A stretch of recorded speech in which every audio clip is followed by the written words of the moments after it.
식사 맛있게 하셨나요? Did you eat well? 갈릴리 교실 오랜만에 하게 됐는데요. It's been a while since we've had the Galilee School, 이 시간에는 그 성막에 대해서 좀 공부를 해보려고 합니다. and we're going to study about the tabernacle during this time. 같이 잠깐 기도하고요. 시작하도록 하겠습니다. Let's take a moment to pray before we begin.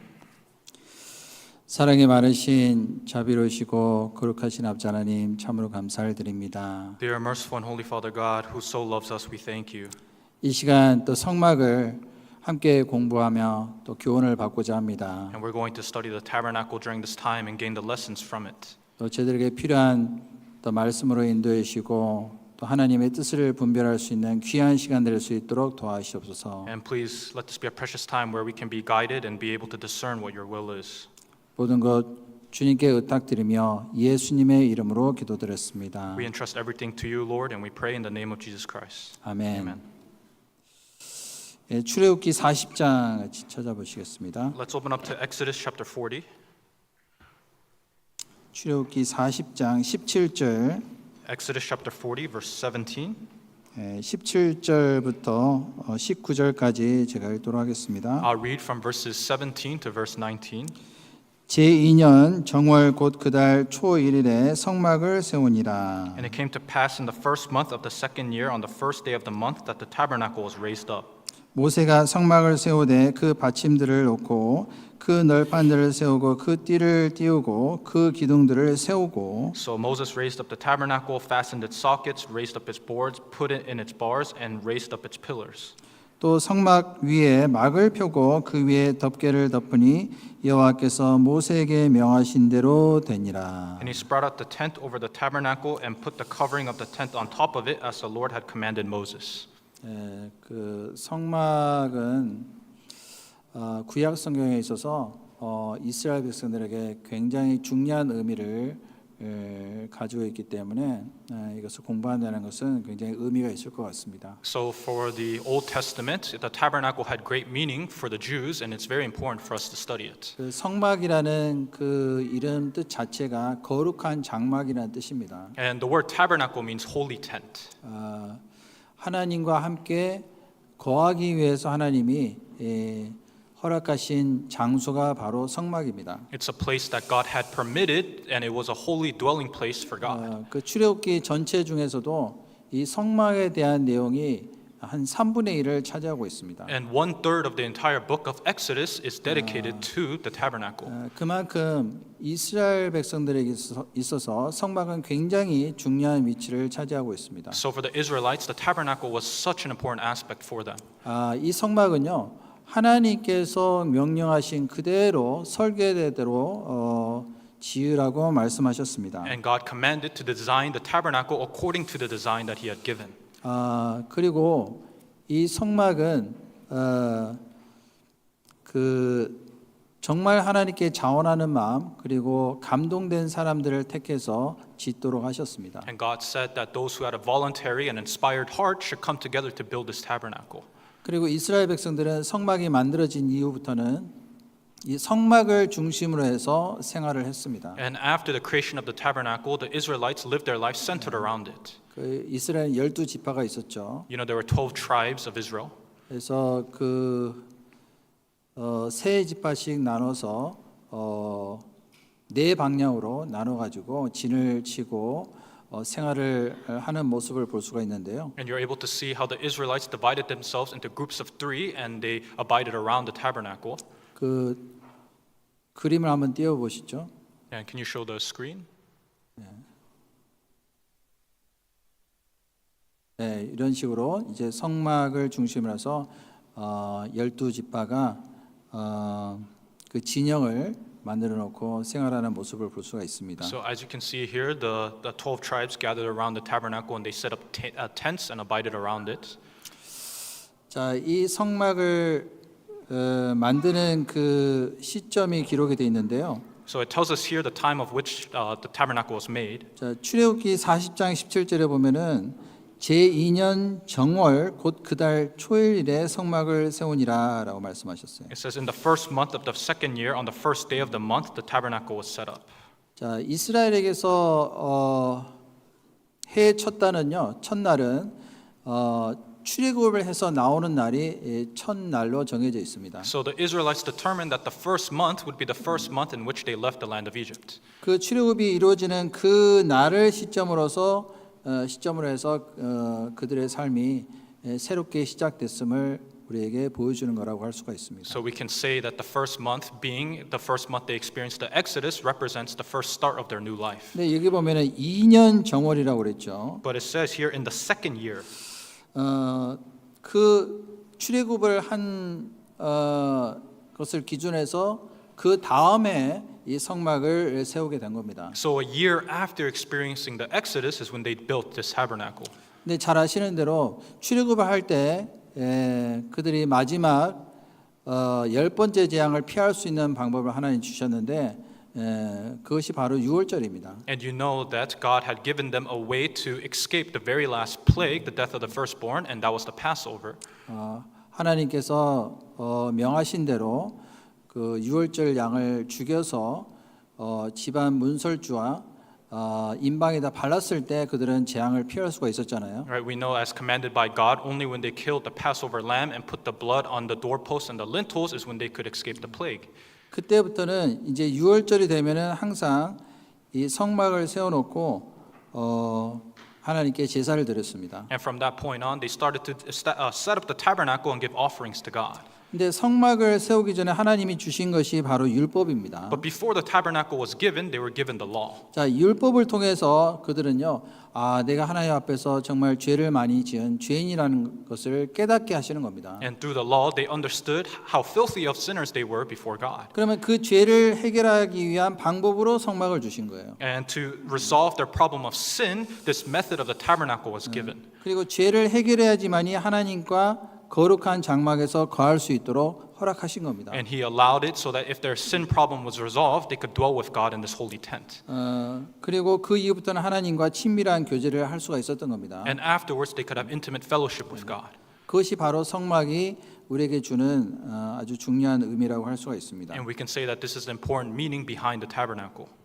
그 출애굽기 25장 8절부터 9절에 보면은 내가 그들 중에 거할 성소를 그들을 시켜 나를 위하여 짓되라고 했어요. In Exodus chapter 25, verse 8, it says, "And let them make me a sanctuary that I may dwell among them." 하나님은 우리와 함께 거하시기를 원하시는데 그러기 위해서는 반드시 죄에 대한 문제가 해결해야 되는 겁니다. And God wants to dwell among us, but to do that, we must resolve this problem of sin. 그래서 나를 위해서 짓되라고 말씀하셨어요. So he said, "Let them make me."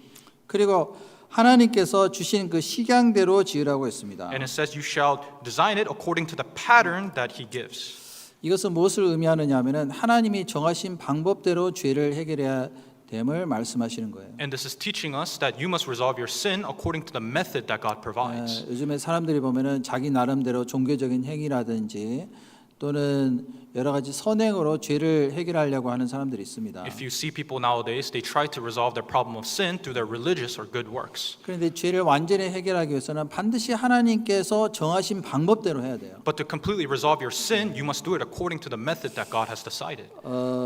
방주도 하나님께서 주신 그 설계대로 지어야 되잖아요. Even the ark had to be designed according to the design given by God. 마찬가지로 이 성막도요. 하나님께서 주신 그 어떤 식양대로 만들어야 됩니다. And likewise, this tabernacle had to be built according to the pattern given by God.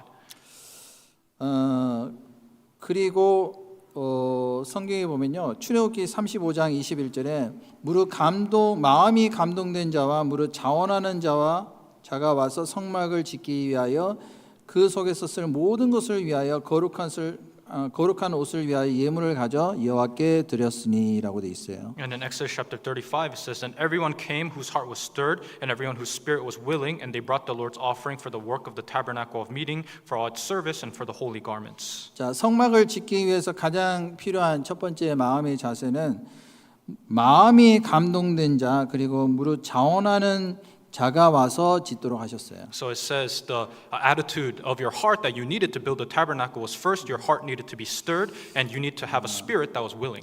이거는 억지로 누가 시켜서 하는 것이 아니라 정말 감사하는 마음, 감동에 대해서 자원하는 마음이 돼야지만이 성막을 짓는데 같이 참여할 수 있다라는 겁니다. So you could only partake in the work of the tabernacle not by someone forcing you to do so, but with a grateful and voluntary heart.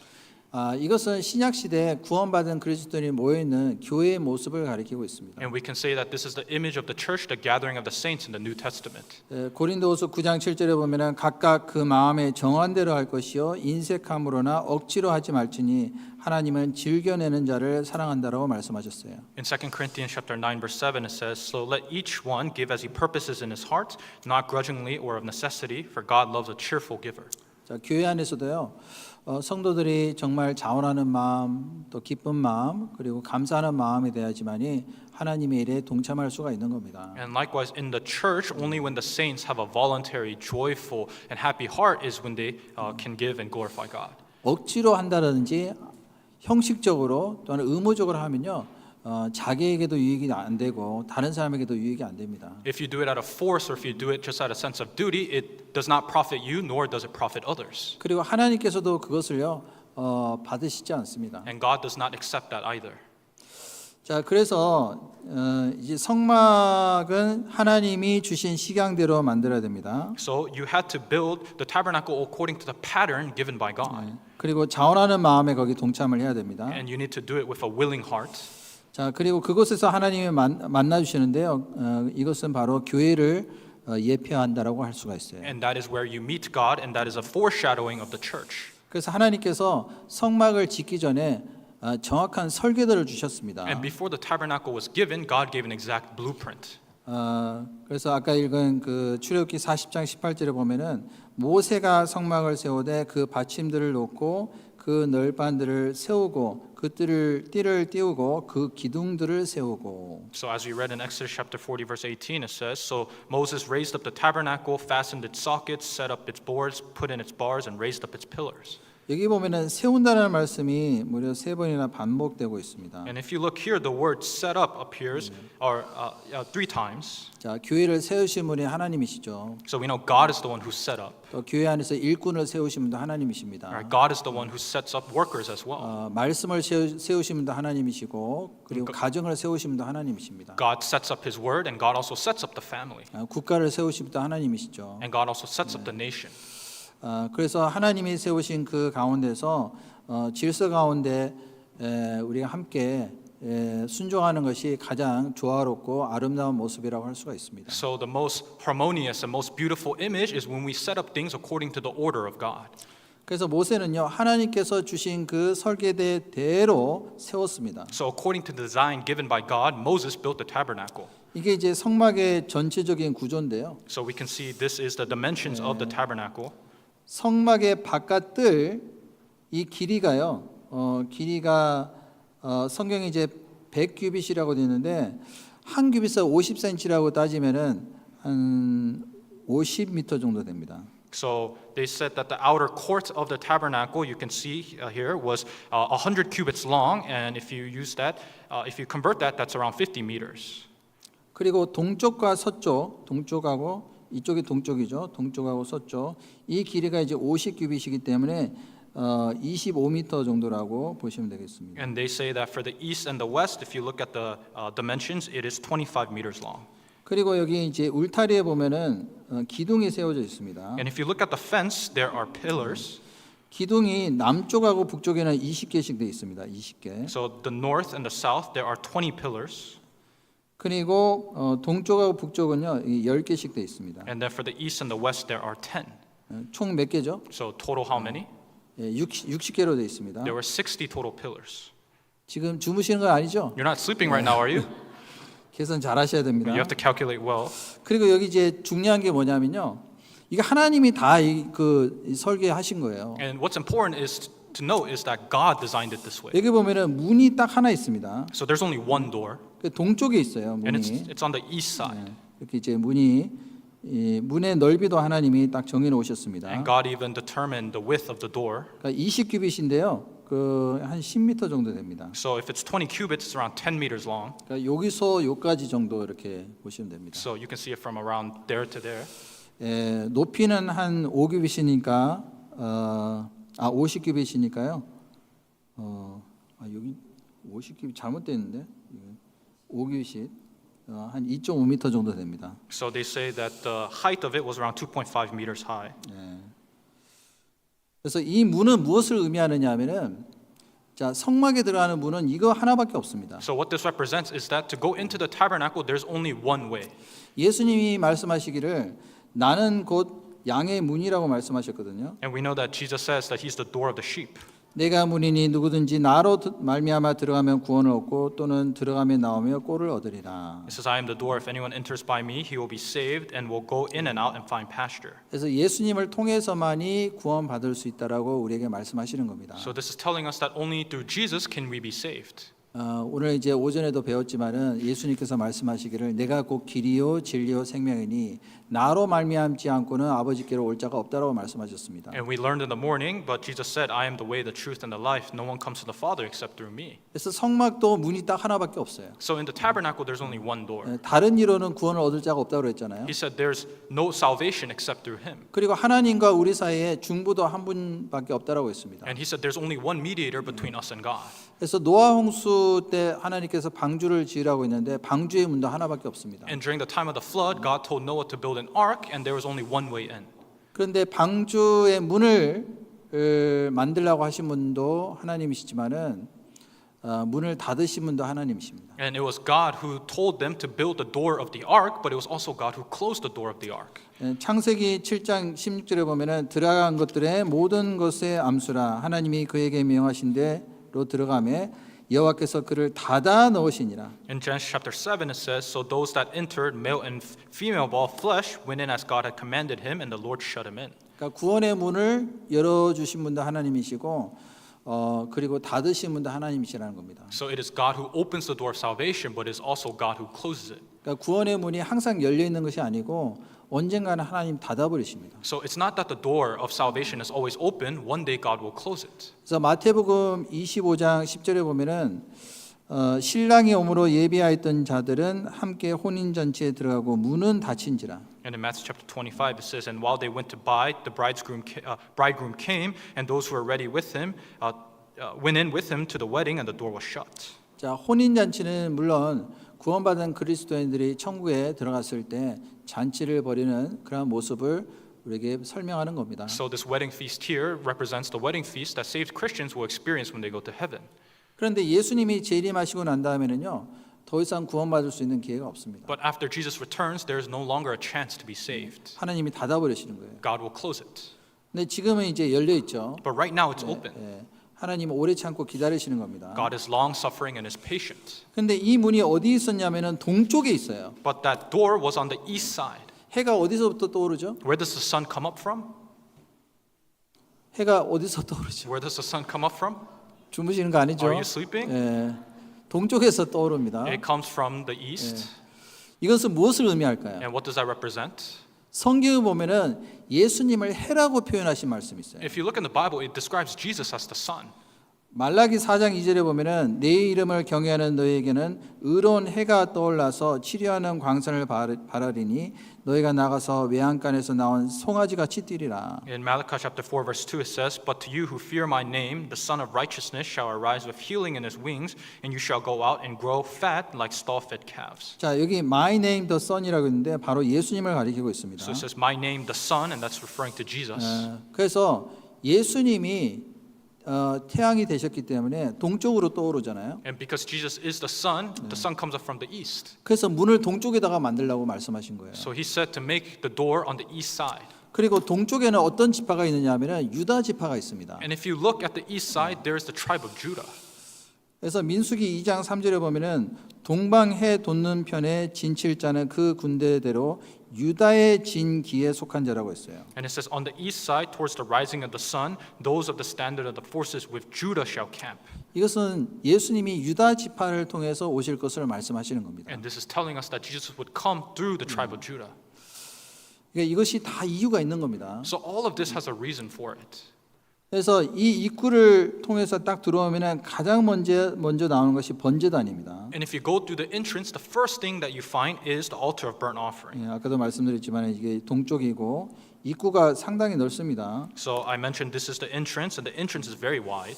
그래서 누구든지 구원을 얻는 사람은 하나님의 자녀가 된다라고 했거든요. And it's telling us that anyone who desires to believe can be a child of God. 하나님은 모든 사람들이 다 구원받기를 원하시잖아요. Because God desires all men to be saved. 그래서 입구를 넓게 만드신 겁니다. So God made the entrance very wide. 근데 다른 데는 문이 없어요. 이런 데 없습니다. But you can see on every other side there is no door. 여기만 있는 거예요. Only here. 예수님을 통해서만 들어올 수 있습니다. Only through Jesus can you enter in. 근데 첫 번째 나온 게 번제단이에요. But first is the altar of burnt offering. 자, 번제단이 이렇게 생겼습니다. The altar of burnt offering looks like this. 자, 출애굽기 27장에 보면 이제 번제단에 대한 내용이 나오는데요. So if you look at Exodus chapter 27, it talks about the altar of burnt offering. 여기서 제물을 살라 드리는 거예요. And this is where you would give the burnt offering. 자, 여기 보면은 번제단이 위에 약간 이제 위로 올라와 있잖아요. And you can see that the altar it's placed a little bit above the ground. 자, 이것은 무엇을 의미하느냐 하면은 예수님이 십자가에 달리실 때 그러니까 십자가에 이렇게 달려서 올라가셨잖아요. And we know that Jesus too, when he died, he was lifted up on the cross. 하늘과 그리고 땅 사이에 중보자로서 오실 예수 그리스도를 설명하는 겁니다. And this is talking about how Jesus would come as the mediator between earth and heaven. 그리고 이 번제단은요, 원래는 그 시띠 나무로 만들어져 있습니다. And the altar burnt offering was made with acacia wood, 근데 그거를 노수로 쌌어요. and they covered it in bronze. 이 노수는 무엇을 의미하느냐 하면은 심판을 상징하고 있습니다. And bronze represents judgment. 그래서 예수님이 나를 대신해서 심판을 받으실 것을 말씀하시는 겁니다. And it's representing how Jesus would take the judgment in our place. 그래서 출애굽기 27장 7절에 보면은 그 네 모퉁이 위에 뿔을 만들되 그 뿔이 그것에 연하게 하고 그 단을 노수로 살찌며 이렇게 돼 있죠. And it says, "You shall make its horns on its four corners. Its horns shall be of one piece with it, and you shall overlay it with bronze." 민수기 21장 9절에 보면은 모세가 놋뱀을 만들어 장대 위에 다니 뱀에게 물린 자마다 놋뱀을 쳐다본즉 살더라. And it says, "So Moses made a bronze serpent and put it on a pole, and so it was, if a serpent had bitten anyone, when he looked at the bronze serpent, he lived." 자, 이 놋뱀도 예수님을 상징하고 있습니다. And this bronze serpent represents Jesus. 그래서 내가 받아야 될 저주를 예수님이 대신 받으실 것을 말씀하시는 거예요. So it's telling us how Jesus would receive the judgment in our place. 자, 그리고 여기 이제 뿔이 4개가 있는데요. And you can see there's four horns here, 이 뿔은 능력을 상징하고 있습니다. and these horns represent power. 그런데 네 부분으로 돼 있죠. But you can see it's in four parts. 그러니까 동서남북에 살고 있는 모든 사람들에게 구원의 능력을 베푸실 예수님을 상징하고 있는 겁니다. It's representing Jesus who would spread the power of salvation to all corners of the earth, north, east, south, and west. 그래서 여기서 제물을 살라 드릴 때 하나님이 받으시는 겁니다. So when they gave the offering on this altar is when God would accept it. 그래서 그 번제를 히브리 말로 올라라고 합니다. 올라. And the burnt offering in Hebrew is olah. 올라 아시죠? 올라. You know, olah. 올라가는 거예요. It's going up. 한국말로도 올라. In Korean, it literally sounds like it's going 히브리 up. 말로도 올라. And in Hebrew, it's olah. 번제를 살려서 하나님께 올려드리는 거예요. 그게 제사입니다. So you're giving a burnt offering to God that goes up. 자, 그리고 이제 번제단을 지나서 나온 게 물두멍입니다. And then after the altar of burnt offering, there is the laver. 자, 대제사장이 이제 번제단에서 제사를 드리고 난 다음에 성소로 들어가기 전에 반드시 이 물두멍에서 손과 발을 씻어야 됩니다. So after the high priest offered on the altar of burnt offering, before he could go into the holy place, he had to wash in this laver. 자, 이 물두멍을 만들 때요, 하나님께서 그 노수로 만들으라고 했어요. And for this laver, when God said to create it, He said to make it with bronze. 그 받침도 노수로 하였으니 곧 회막문에서 수종드는 여인들의 거울로 만들었다라고 It 했어요. says, "Make the laver from the bronze mirrors of the serving women who assembled at the door of the tabernacle of meeting." 그러니까 물두멍 앞에 가면은 자기 모습이 비춰지는 겁니다. So when you go to the bronze laver, you would see yourself. 그러니까 이스라엘 여인들이 거울을 애굽에서 가져왔거든요. So these Israeli women, they had brought the mirrors out from Egypt.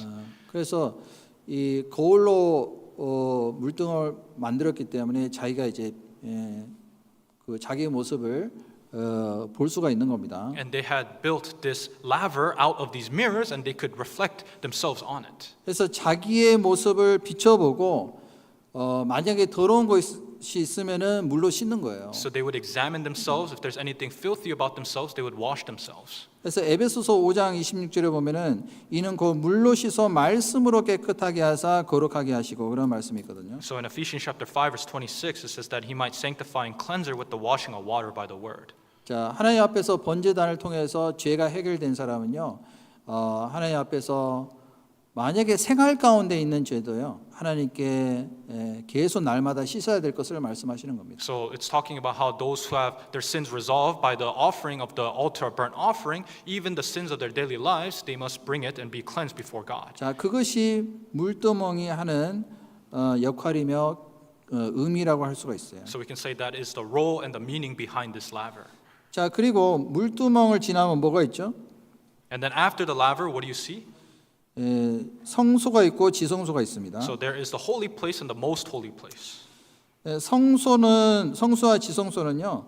이렇게 네 개의 겹으로 되어 있는 덮개로 덮여져 있습니다. So you can see this holy and most holy place, they were covered with 4 different types of coverings. 이것도 다 의미가 있습니다. And all of them have a meaning. 첫 번째는 해달 가죽으로 덮여져 있고, The first was badger skin, 그다음에 두 번째는 붉게 물들인 수양 가죽으로 되어 있어야 되고, and the next was the ram skins dyed red, 그리고 세 번째는 염소털로 되어 있는 덮개를 덮었습니다. and next was the goat's hair, 그리고 마지막에 이제 세마포로 되어 있는 덮개로 덮습니다. and lastly it was the covering of fine linen.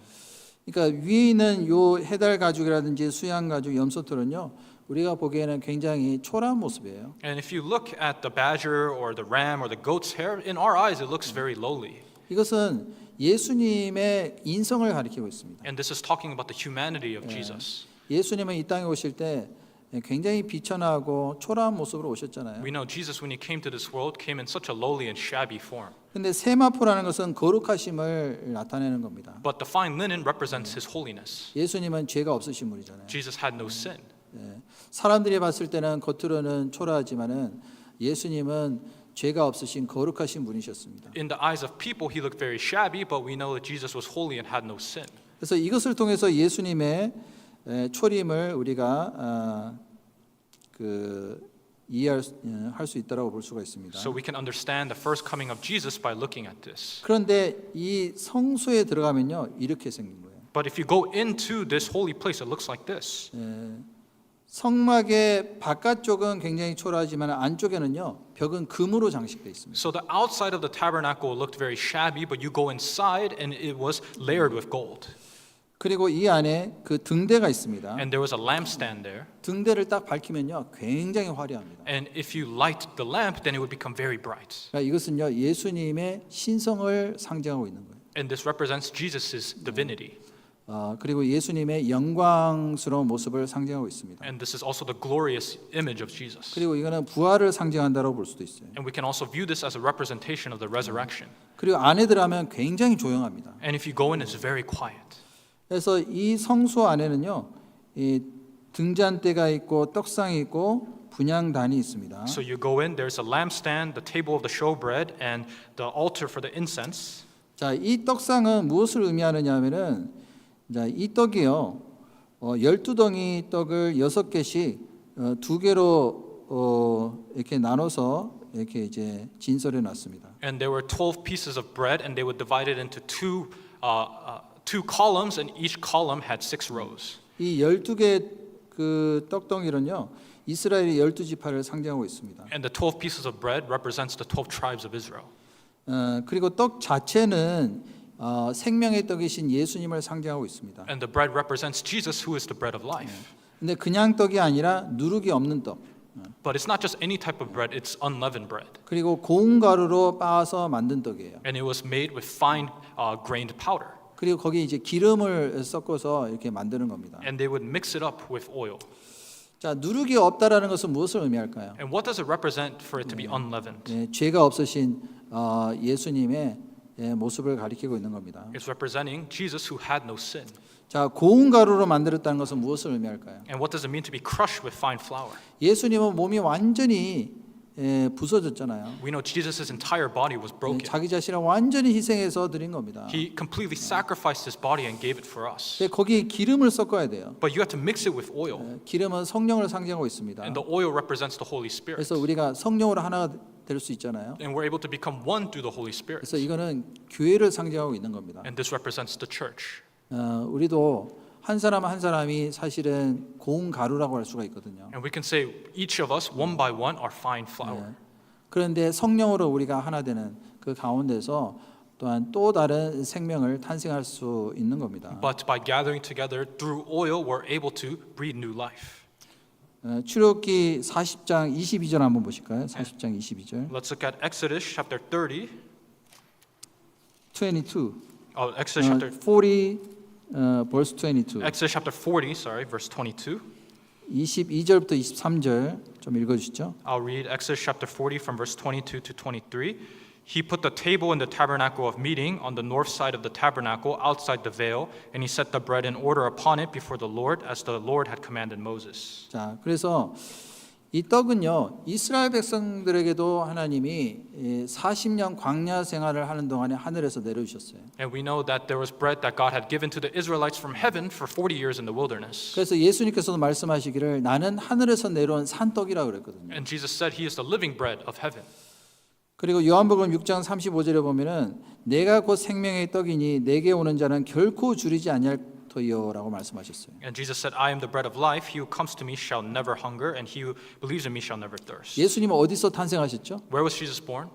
베들레헴에서 He 탄생하셨잖아요. was born in Bethlehem. 베들레헴이라는 뜻이 뭐냐면 떡집이라는 뜻입니다. Bethlehem means house of bread. 항상 벳은 집이라는 뜻이고 그 베들레헴의 그 뒤쪽에 을레헴 이게 이제 떡이라는 뜻이에요. So Beth means house and Lehem means bread. 그래서 예수님은 이 땅에 생명의 떡으로서 이 땅에 오셨는데 떡집에서 태어나셨어요. And we know that Jesus came to be the bread of life, and he was born in the house of bread.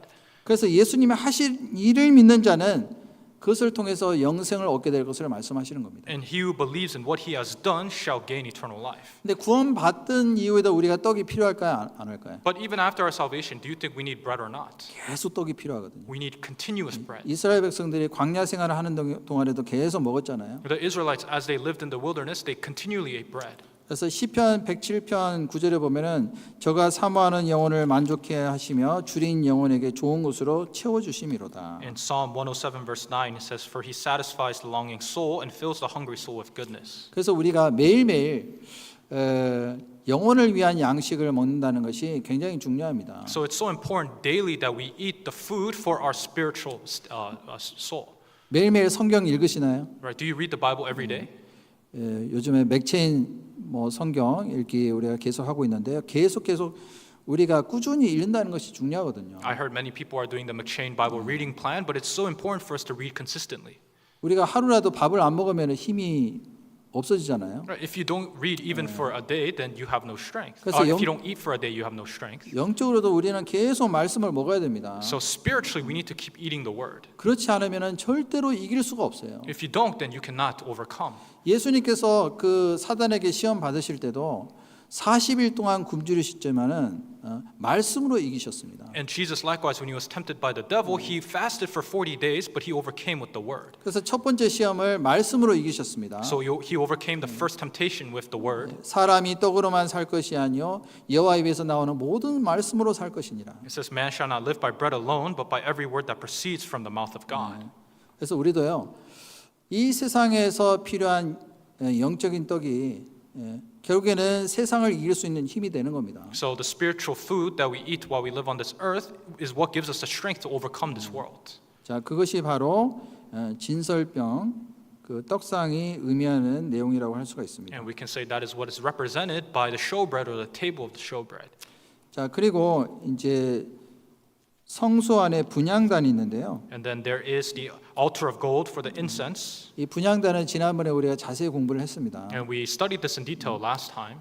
이 향단은 하나님께 향을 살라서 올려 불러서 드리는 겁니다. So we know that this incense represents the incense that goes up to God, 이것은 하나님께 드리는 기도를 상징하고 있어요. which represents the prayer we offer to God. 그래서 항상 우리는 매일매일 기도하는 가운데 하나님과의 교제 이것이 필요하다는 것을 말씀하시는 겁니다. So every day we need to be in fellowship with God through the prayer that we give Him. 자, 그리고 성소를 지나서 지성소로 들어가면은 법궤가 있습니다. And then after, when you go past the holy place, you go into the most holy place. 사실은 성막에서 가장 중요한 부분이 이 법궤예요. And this Ark of the Covenant was the most important aspect of the tabernacle. 이 법궤를 다른 말로 언약궤 또는 증거궤라고 합니다. So it was known as the Ark of the Covenant or the Ark of the Testimony. 사실은 이 법궤를 보관하기 위해서 만든 것이 성막이에요. And we know that the tabernacle was made to preserve this ark. 그래서 이 성소 안에 있는 법궤는 하나님의 거룩하심을 상징하고 있습니다. And this ark that was in the holy place represents the holiness of God. 이 법궤 안에 뭐가 들어있죠? And what was in this ark? 십계명이 들어가 있습니다. The Ten Commandments. 근데 십계명만 있었던 것이 아니라 만나를 담은 항아리하고 아론의 쌍난 지팡이도 있어요. But it was not only the Ten Commandments, but there was the pot of manna and there was Aaron's budding rod. 자, 이 만나를 담은 항아리는 물론 이제 생명의 참 양식이 된 예수님을 상징하고 있습니다. So this pot of manna represents Jesus, who is the true food of life. 그리고 아론의 쌍난 지팡이는 부활과 영원한 제사장이 되신 예수님을 상징하고 있습니다. And this Aaron's budding rod represents Christ's resurrection and his eternal priesthood. 그리고 이 언약의 십계명 돌비도 율법을 상징하고 있습니다. And the tablets of the covenant or the Ten Commandments represent the law. 자, 그래서 이 십계명 앞에서요,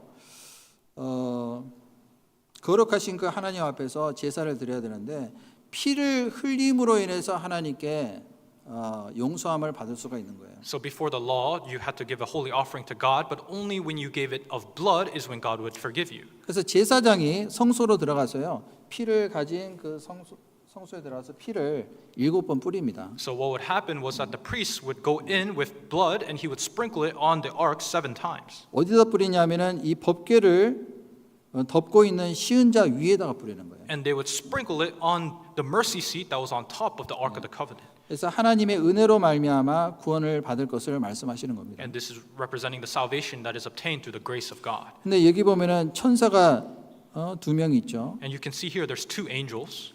천사가 이것을 증거한다는 것을 말씀하시는 거예요. And this is referring to the protection or the testimonies of the angels. 그 예수님이 부활하실 때도 예수님 발 앞에 그리고 예수님 머리맡에 천사가 있었거든요. We know for Jesus as well, when he died, and resurrected, there were 2 angels above his head and his feet. 자, 그리고 이 법궤에는요, 이 들채가 있습니다. And there were 2 poles on this ark. 법궤는 절대로 이동할 때요, 만져서는 안 돼요. And if you move the ark, you cannot touch it. 반드시 4사람이 이렇게 져야 됩니다. 4 people had to carry it like this. 그래서 매도록 돼 있습니다. So you had to carry it.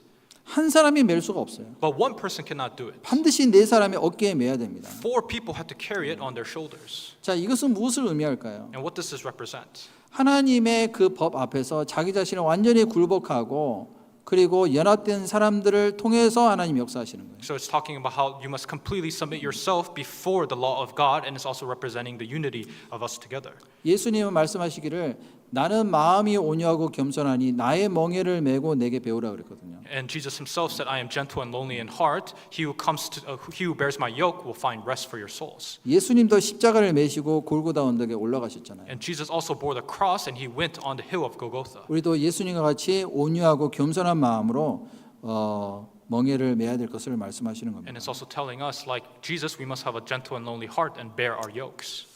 자, 그리고 성소하고 지성소 사이에 뭐가 있죠? And what was between the holy and most holy place? 휘장이 있습니다. There was a veil, 자, 휘장은 이렇게 생겼습니다. and it looked like this. 자, 이 휘장은 24개의 실로 꼬아 만든 72개의 천을 모아서 섞어 짜서 만든 천입니다. So the veil of the sanctuary was a fabric woven from a mixture of 72 cords, each made by twisting together 24 strands of thread. 이 휘장의 두께가 얼마나 두꺼우냐면 한 10cm 정도 됩니다. And they said that it was around 10 centimeters thick. 그래서 엄청나게 무거워요. So it was very heavy. 이 휘장을 옮기려면은 제사장 300명이 필요합니다. And they say to move this veil, they needed 300 priests.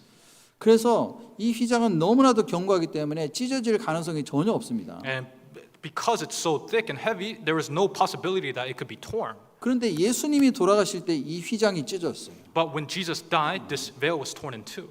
위에서 아래까지 완전히 그 휘장이 찢어졌습니다. It was completely torn from top to bottom.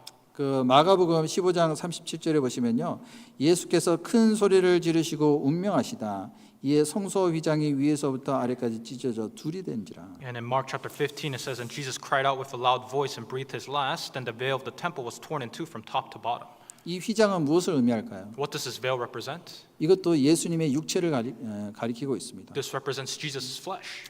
예수님의 육체가 완전히 뭐랄까요?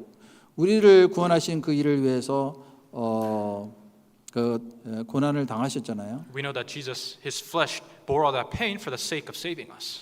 그래서 예수님이 죽으심으로 해서 성소와 지성소 사이를 가로막혀 있는 휘장이 완전히 찢어진 거예요. And after Jesus' death, the veil between the holy and most holy place was torn in two.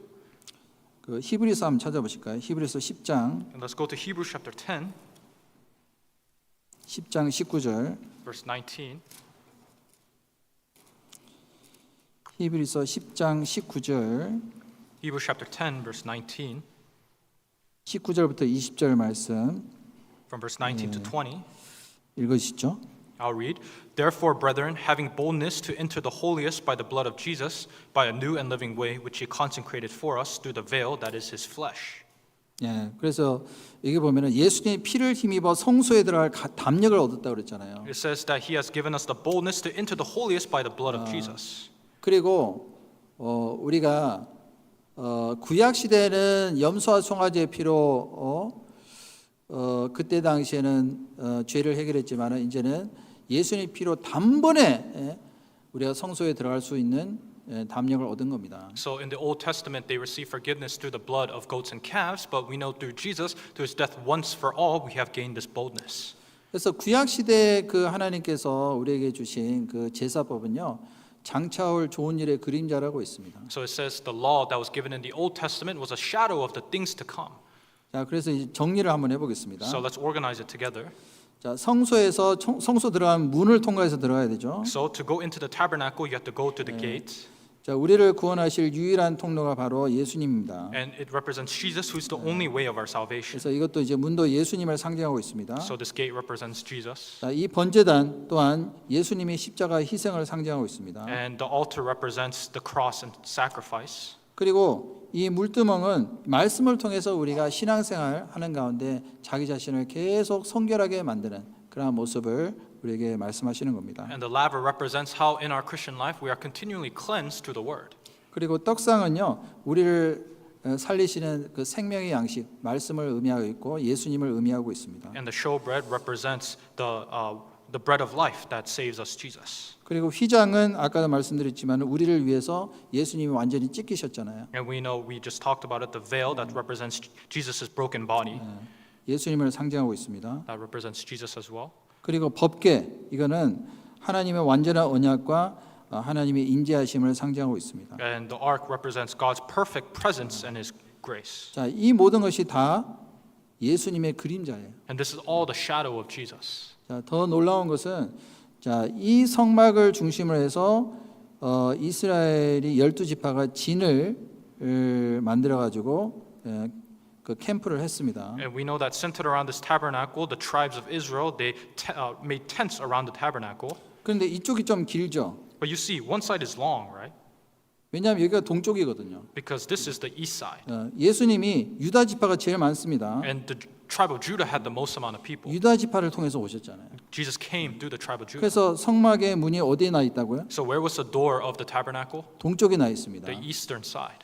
이거 시험에 나옵니다. This will be on a test. 다음에 반드시 시험 보겠습니다. We're going to have a test on this next time. 근데 이걸 모양을 보면요, 이게 십자가 모양이에요. 위에서 보면은. But look at it from the top. It's the image of a cross. 그래서 정확하게 이거는요, 예수님의 그림자예요. So this is an exact image of Jesus. 놀랍지 않습니까? Is that not amazing?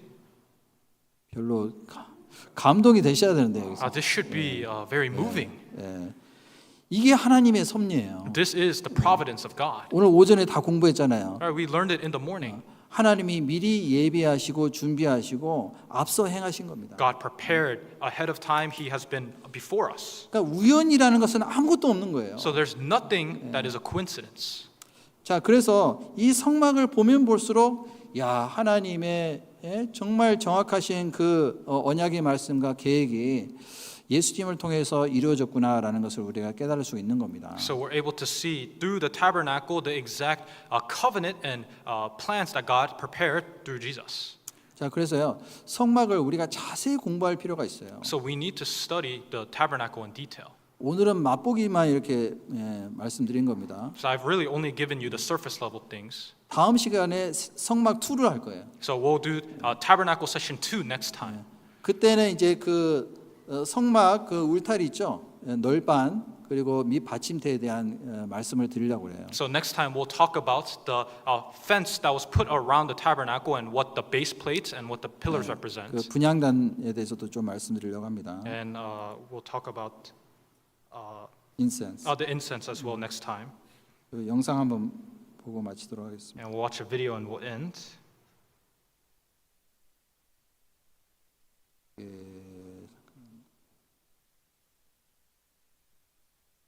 자막이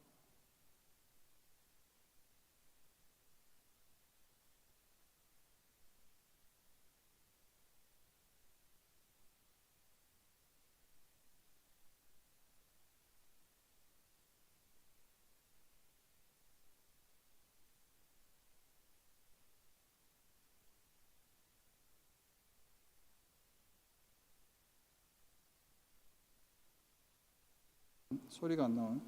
There's no sound.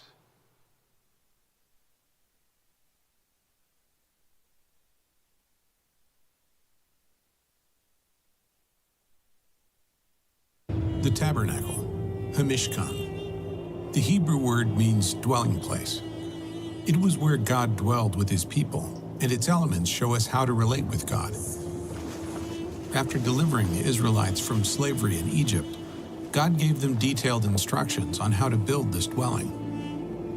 Once constructed, the Lord descended on the tabernacle in a pillar of cloud. Curtains separated the whole tabernacle from the rest of the Israelite encampment.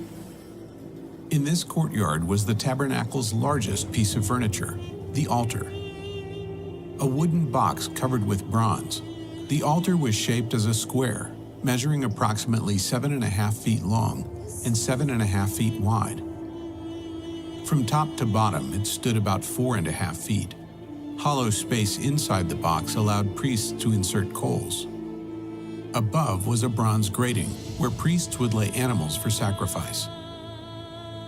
A horn of one piece with the altar stood at each corner. 4 bronze rings under the ledge allowed one to insert carrying poles so the Israelites could transport the altar. Between the altar and the tent of meeting was a bronze laver. Priests had to cleanse their hands and feet here before offering sacrifices or entering the tent. Within the inner tent stood one of the most recognized elements of the whole tabernacle, the menorah, a lampstand with 3 branches that rose on each side to create a total of 7 lamps. This solid gold lampstand weighed about 75 pounds. Each lamp was a small cup that the priest would fill with oil to fuel the light. Each branch in the middle of the shaft had almond blossoms. The menorah served a most practical purpose. It was the only source of light in the tent, an eternal light that was never to go out. Also in the tent stood a wooden table covered with gold. On it was to always remain the bread of the presence. The bread of the presence symbolizes God's desire to be with his people. Incense was to burn continuously on the altar. God instructed the priests to replenish the incense every evening and morning. A curtain separated the holy place from the Holy of Holies. The menorah, the altar of incense, and the bread of the presence were all in the holy place, but outside this veil. Like the curtains covering the tent of meeting, this veil was blue, purple, and scarlet, with cherubim, a kind of angel. Beyond the veil, at the far end of the tabernacle, was the ark. The ark was a wooden box covered with gold. It was nearly 4 feet long. Its width and height were about 2 feet, 3 inches. Like the altar, the ark had rings and poles so the Israelites could carry it as they traveled. Within the ark were the 2 stone tablets on which God had written the 10 Commandments. Later, it contained a sample of manna and the rod that bloomed to reinforce Aaron's leadership. The mercy seat was the ark's lid and features prominently on Yom Kippur, or the Day of Atonement. At each end stood a cherub facing the other with its wings outspread. This cover was made of solid gold. The priest would sprinkle the blood of the sacrifice on this mercy seat, symbolizing that the nation's sins were covered for another year. While only the high priest would see it, the mercy seat was the key symbol of atonement that God would forgive his people. Though daily sacrifices on the altar were necessary for payment of sin, it was only through the mercy seat on the Day of Atonement that the stain of sin was washed away. While priests had to make repeated sacrifices, one man offered a sacrifice to atone for sin once and for all. When Jesus, the Messiah, died, he sprinkled his own blood before God, securing atonement forever for all who would trust in him. Jesus cleanses us, makes us pure, and enables us to rightly approach the Lord. He tore the veil that kept distance between Israel and the Lord. God dwelled among the Israelites through a tent. Now, he dwells within his people through the Spirit. 너무 잘 요약돼서 설명을 했는데요. They summarized it very well and explained very well. 자, 구약 시대는 성막을 통해서 하나님이 그들과 거하셨지만은 우리 시대는 교회를 통해서 하나님이 거하십니다. So in the Old Testament, God dwelt with the people through the tabernacle, but in the New Testament, God dwells with us through the church. 예, 그래서 교회의 비밀을 우리가 또 발견할 수 있을 것 같아요. And we're able to discover the mystery of the church. 그래서 다음번에는 이어서 성막 2에 대해서 같이 또 살펴보도록 하겠습니다. And next time, we'll continue on with the tabernacle session 2. 예, 같이 잠깐 기도하겠습니다. Let's take a moment to pray. 저희를 사랑하시는 자비로우시고 거룩하신 아버지 하나님 참으로 감사를 드립니다. Dear merciful and holy Father God who loves us, we truly thank you. 예수님의 거룩하신 피로 또 거듭난 이후에 주님을 섬기는 데 필요한